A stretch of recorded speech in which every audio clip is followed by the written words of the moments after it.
السلام علیکم دوستو، میں آپ کا دوست عرفان حسن، اور میں آپ کو آج ایک نئی خبر سے آگاہ کرنے والا ہوں۔ آپ دیکھ رہے ہیں سید ضمیر عباس نقوی کو۔ جی ہاں، سید ضمیر عباس نقوی،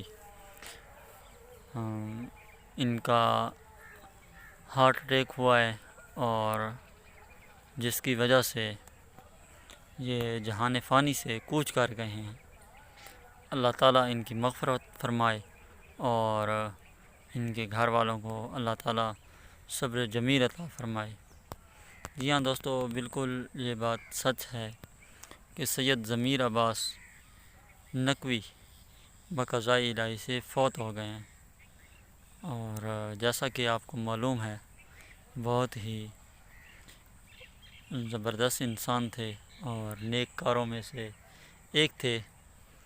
تو یہ خبر اپنے دوستوں تک ضرور پہنچائیں، اس ویڈیو کو شیئر کریں، اور میرے یوٹیوب چینل عرفان حسن کو سبسکرائب کر دیں۔ اس ویڈیو کو بھی لائک کر دیں تاکہ ہر نئی آنے والی ویڈیو آپ تک پہنچ رہی ہے بر وقت۔ انشاءاللہ ملیں گے ایک نئی ویڈیو کے ساتھ۔ اللہ حافظ۔